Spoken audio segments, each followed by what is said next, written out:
Hi guys, சரி நம்ம மூவியில் உள்ள த ப்ராசிக்யூட்டர் இந்த படத்தோடைய ரிவ்யூ தான் பார்க்க போகிறோம். இந்த படம் இப்போ தமிழ் டப்பில் அவைலபிளாக இருக்குது. மறக்காம செக் அவுட் பண்ணி பாருங்க. இப்போ இந்த படத்தோடைய கதையை பார்த்தாலும், இந்த படத்தோடைய ஹீரோ வக்கீலாக இருப்பார். இவருக்கு ஃபஸ்ட்டு கேஸு. இந்த ஃபஸ்ட்டு கேஸு ஒரு பையன், ஒரு காலேஜ் படிக்கிற பையன் போதைப் பொருள் வச்சிருக்கிறதா கேஸ் வந்திருக்கும். ஆனால் உண்மையிலேயே அவன் வந்து போதைப் பொருள் வச்சிருக்க மாட்டான். இவனை எப்படியாவது இந்த கேஸ்லேருந்து வெளியே கொண்டாடணும் அப்படின்னு சொல்லிட்டு அவர் போராடுவார். பல இன்வெஸ்டிகேஷன்லாம் இவர் இறங்கி சம்பவமாக செய்வார். இப்போ இறுதியில் உண்மையிலேயே அந்த பையனை எப்படி இவர் வெளியே எடுக்கிறாரு, உண்மையான வில்லன் யார், எப்படி நம்ம ஹீரோ கண்டுபிடிக்கிறாரு அப்படிங்கிறது தான் இந்த படத்துடைய ஒன்லைன். படத்துடைய பாசிட்டிவ்னு பார்த்தாவே சண்டை காட்சி தான். சும்மா சிறப்பான ஒரு சண்டை காட்சி எடுத்திருக்காங்க. ஃபைட் சீக்வன்ஸும் சும்மா அல்டிமேட்டாக இருக்கு. ஃபர்ஸ்ட் ஹாஃப் வந்து கடைசி வரைக்கும் நல்ல ஒரு ஃபைட் சீக்வன்ஸை பார்த்தா ஒரு திருப்தி கிடைக்கிது.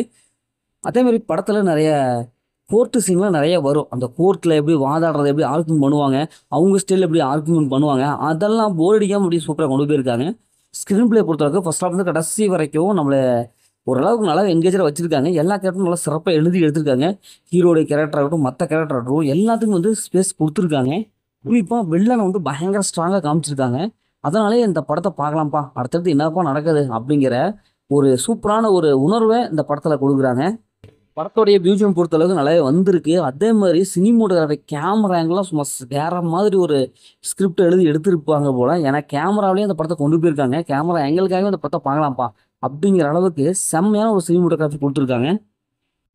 படத்தோடைய மைனஸ்ன்னு பார்த்தாவே செகண்ட் ஹாஃப் தான் கொஞ்சம் போர் அடிக்குது. இன்னும் கொஞ்சம் அந்த கோர்ட்டு சீன்லாம் குறைச்சி இன்னும் கொஞ்சம் இன்ட்ரெஸ்டான சீன்லாம் கொடுத்துருக்கலாம். ட்விஸ்ட் அண்ட் டர்னிங்லாம் கொஞ்சம் எடுபடவே இல்லை. எமோஷ்னல் கண்டிப்பாக வந்து வீக்காக இருக்குது. இன்னும் கொஞ்சம் எமோஷ்னலாக நமக்கு வந்து கொடுத்துருக்கலாம். மற்றபடி இந்த படத்தில் பெரிய மெனஸ் எதுவுமே இல்லை. இந்த படத்தை ஃபேமிலி வரலாம், கண்டிப்பாக ஃபேமிலி வரலாம். படத்தில் அந்த மாதிரி சேர்ந்து எதுவுமே இல்லை. மொத்தம் இந்த படம் சூப்பராக சூப்பராக இந்த படம் ஒரு ஒன் டைம் வாட்சபிள் தான் நான் உங்களுக்கு சொல்கிறேன். ஓகே, இதே மாதிரி அடுத்து ஒரு புதிய மூவி ரிவ்யூ சந்திப்போம்.